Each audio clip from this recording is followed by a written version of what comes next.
نحمده ونصلي على رسوله الكريم اما بعد فاعوذ بالله من الشيطان الرجيم بسم الله الرحمن الرحيم رب اشرح لي صدري ويسر لي امري واحلل عقدة من لساني يفقهوا قولي۔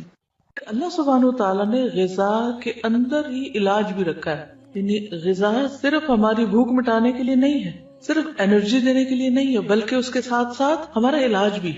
تو جب آپ کبھی بیمار ہوں اور کچھ کھانے لگے اور سمجھ نہ آئے کہ کھانا چاہیے یا نہیں، تو دعا کر لیا کریں کہ اللہ تعالیٰ اس کو میرے لیے غذا اور دوا دونوں ہی بنا، ٹھیک ہے؟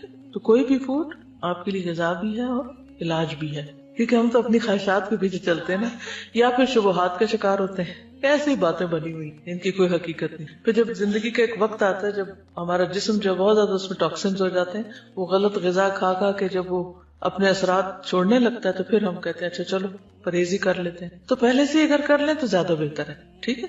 تو اگر میں آپ سب کو یہ ہوم ورک دے دوں کہ اپنا بلڈ گروپ جانیں اور اس علم کو مزید تھوڑا سا حاصل کریں، تو اٹس انٹرسٹنگ اور اس سے فائدہ ہوتا ہے۔ پہلی بات، یہ پہلا اصول کلیہ قاعدہ یہ ہے کہ صحت کو نقصان دینے والی غذا سے پرہیز کریں۔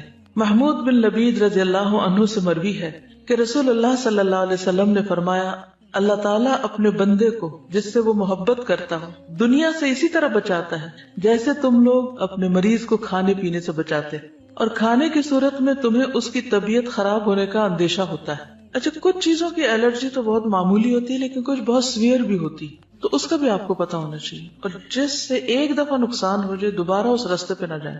رسول اللہ صلی اللہ علیہ وسلم نے فرمایا، جب اللہ تعالیٰ کسی بندے سے محبت کرتے ہیں تو اسے دنیا سے اس طرح روکتے ہیں جس طرح تم میں سے کوئی اپنے مریض کو پانی سے روکتا ہے۔ بعض بیماریوں میں پانی پینا نقصان دہ ہوتا ہے، کسی کو معلوم ہے؟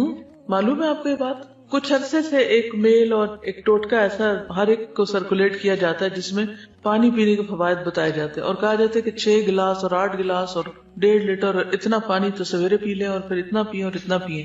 یہ نسخہ بھی سب کو سوٹ نہیں کرتا، کیونکہ کچھ بیماریوں میں زیادہ پانی پینا نقصان دہ ہے۔ کچھ ہے اندازہ آپ کو وہ کون سی بیماری ہو سکتی؟ کڈنی ریلیٹڈ، کیونکہ بعض لوگوں کی کڈنیز ویک ہوتی ہیں، پوری طرح فنکشن نہیں کرتی۔ جب آپ ایکسٹرا پانی پی جاتے ہیں تو ان کو کام کرنے میں دقت پیش آتی اور وہ نقصان دہ ہوتی۔ کچھ بیماری ایسی تھی جس میں صرف سپ پانی دیا جاتا ہے، بعض اوقات مریض کو پانی دیا بھی نہیں جاتا، صرف ٹھنڈی برف کو لے کے اس کو کہا جاتا ہے کہ اپنے زبان پہ لگا لیں، کہ پانی نقصان دہ ہے اس کے لیے۔ یس، وہ کہتی ہے میری خالہ کو 24 گھنٹوں میں 1 کپ پانی پینے کی اجازت ہے۔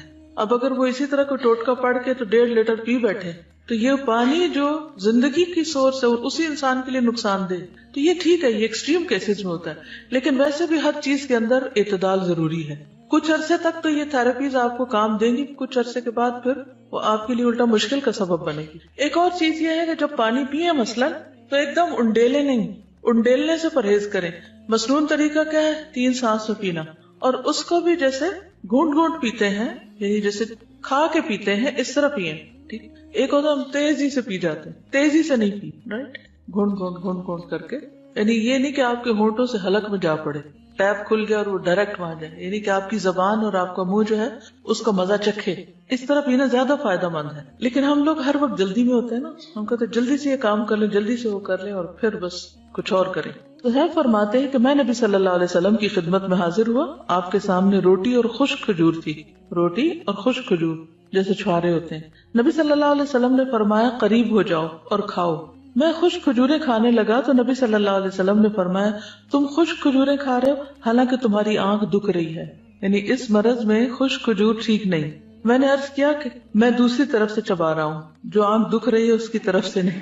اس جواب پر رسول اللہ صلی اللہ علیہ وسلم مسکرا دیے۔ کھانے کے لیے ہم سب کوئی نہ کوئی ریزن تلاش کر لیتے ہیں، ٹھیک ہے؟ اس سے کیا پتا چلتا ہے؟ پرہیز کی بات سمجھ آتی ہے، بیماری میں خاص طور پر پرہیز، جو چیز نقصان دہ ہو وہ نہ استعمال کی جائے۔ نبی صلی اللہ علیہ وسلم کے پاس تو جو بھی علم تھا وہ وحی کے ذریعے تھا، ٹھیک ہے؟ تو اس لیے ان چیزوں کو تو ہم ایز اٹ از لے سکتے۔ پھر بلا وجہ کی دوائیوں سے پرہیز۔ کچھ لوگوں کو دوائیاں کھانے کا شوق ہوتا ہے، تسکین ہوتی ہے ان کو دوا کھا کے۔ اچھا، کچھ بچوں میں بھی یہ مزاج پایا جاتا ہے کہ بڑے شوق سے دوا کھاتے، جہاں کہیں کوئی دوا دیکھتے ہیں وہ کھانے کے لیے مانگتے ہیں، کیونکہ اب کئی طرح کے فلیور بھی شامل کر دیے گئے دواؤں میں، کوئی وہ سیرپ پی جائیں گے، کوئی گولیاں کھا جائیں گے، تو اکثر یہ مسئلے رہتے ہیں چھوٹے بچوں کے ساتھ۔ کچھ بچے ان کو بہت مشکل ہوتی ہے دوا پلانے میں، وہ نہیں پیتے، ان کے بھی مزاج فرق ہوتے ہیں۔ تو چھوٹی چھوٹی تکلیف میں فوراً دوا نہیں لینی چاہیے. پہلی چیز یہ ہے کہ غذا سے علاج کریں، پرہیز سے کام لیں، اور اگر نہیں علاج ہو رہا، نہیں تکلیف ٹھیک ہو رہی تو دوا لیں، اور وہ بھی ضرورت کی لیں، اور کثرت سے پرہیز کریں. جی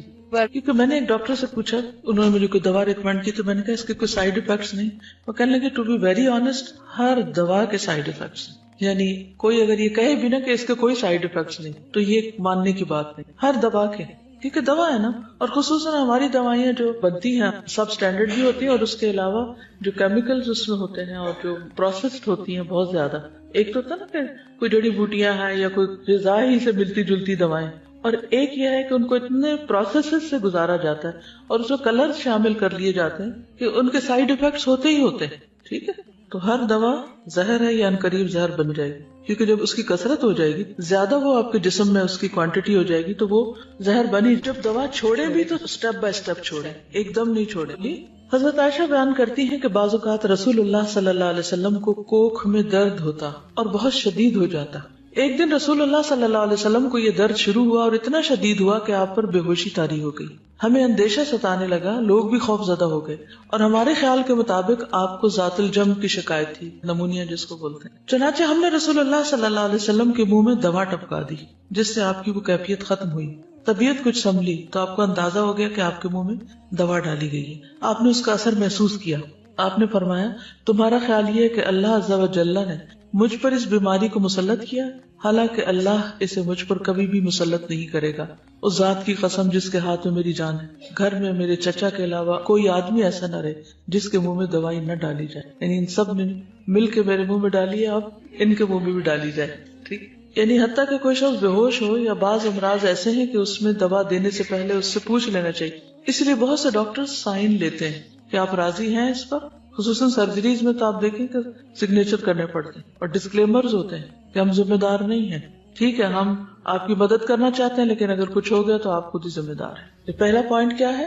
پرہیز علاج سے بہتر ہے. دوسرا، بلا ضرورت دوا سے اجتناب کی. ایک اور چیز یاد رکھیے، جب کسی بھی دوا کے کھانے سے کوئی ری ایکشن فیل ہو رہا آپ کو، آپ کے جسم کے اندر کوئی چیز ایسی محسوس ہو رہی یا اسکن پہ یا کسی بھی طرح، تو فوری طور پر پھر مزید کنسلٹ کر لینا چاہیے. پھر موسموں کے اثرات کا خیال رکھنا چاہیے. سخت سردی اور سخت گرمی کے منفی اثرات سے بچنے کے لیے ہر ممکن احتیاط اور پرہیز، گھر، لباس، خوراک، تمام چیزیں موسم کے تقاضوں اور ضروریات کے مطابق ہوں. یعنی پرہیز صرف کھانے کا نہیں بلکہ انوائرنمنٹ کو بھی اپنے حسب حال کرنا چاہیے. بہت زیادہ کمفرٹیبل بھی نہ ہو کہ انسان سونے ہی لگ جائے، اور ایسا بھی نہ ہو کہ بیمار پڑ جائے. کچھ لوگ اتنی ہیٹنگ کر لیتے ہیں اس سے بھی نقصان ہوتا ہے، اور کچھ لوگ جو ہے وہ جرسی کے بغیر باہر نکل جاتے ہیں اور بیمار ہو کے واپس لوٹتے ہیں، تو وہ بھی ٹھیک نہیں. احتیاط بہتر ہے، اعتدال بہتر ہے. ہر شخص کو اپنے مزاج کو، اپنے جسم کو، اپنی ضروریات کو خود بھی سمجھنے کی کوشش کرنی چاہیے. اس میں بھیڑ چال نہیں کام دے گی کہ وہ یہ کر رہا ہے تو میں بھی، اس نے کچھ نہیں پہنا ہوا تو میں کیوں پہنتا ہوں. تو کسی کی نقالی مت کریں، اپنے مزاج اور اپنے بدن کو سمجھے کہ وہ کیا چاہتا ہے. اب اس میں آپ دیکھیے، جیسے موسموں کے اثرات کی بات کی نا، تو سردی سے بچیے جب سردی زیادہ ہو، گرمی سے بچیے جب گرمی زیادہ ہو. اسی طرح اگر بہار کے موسم میں آپ کو کسی خاص پودے سے الرجی ہے یا اور کوئی چیز سوٹ نہیں کرتی تو اس سے بھی بچنے کی ضرورت ہے. پھر وبائی اور متعدی امراض. متعدی کس کو کہتے ہیں؟ کنٹیجس، جو دوسرے کو لگ جائے. جیسے فعل لازم اور فعل متعدی ہوتا ہے. متعدی کون سا ہوتا ہے؟ جو مفعول طلب کرتا ہے. تو اسی طرح متعدی بیماری وہ ہوتی ہے کہ جو ایک سے آگے دوسرے کو جا پہنچتی. امراض پھیلنے کے موسموں، خصوصاً برسات اور گرمی میں خصوصی حفاظتی تدابیر کرنا، مثلا پانی کے ذخائر صاف رکھنا، رہائشی علاقوں کے آس پاس مچھروں، مکھیوں اور دیگر کیڑے مکوڑوں کی امکانی افزائش کی روک تھام کے لیے ادویات وغیرہ چھڑکنے کا انتظام کرنا، اور اپنے تمام گرد و پیش کو حفظان صحت کے اصولوں کے مطابق ڈھالنا. گلے سڑے یا پہلے سے کاٹ کر رکھے ہوئے پھل یا سبزیاں کھانے سے پرہیز کرنا. یہ ساری چیزیں اس میں آ جاتی ہیں. یہاں پر حفاظتی ٹیکوں کی بات کی گئی ہے جس کے میں پرسنلی سخت خلاف ہوں. اس لیے میں کسی کو بھی یہ مشورہ نہیں دیتی کہ وہ بچوں کو یا بڑوں کو حفاظتی ٹیکے لگوائیں. کئی لوگ فلو شاٹس لیتے رہتے ہیں اور بعض لوگ بچوں کو جو حفاظتی ٹیکے لگواتے ہیں اور وہ سمجھتے ہیں کہ اس میں شفا ہے. اگر آپ اس پر تھوڑی سی ریسرچ کریں تو آپ کو پتہ چل جائے گا کہ یہ بذات خود بچوں کے اندر کتنی ڈسیبلٹیز پیدا کر دیتے ہیں.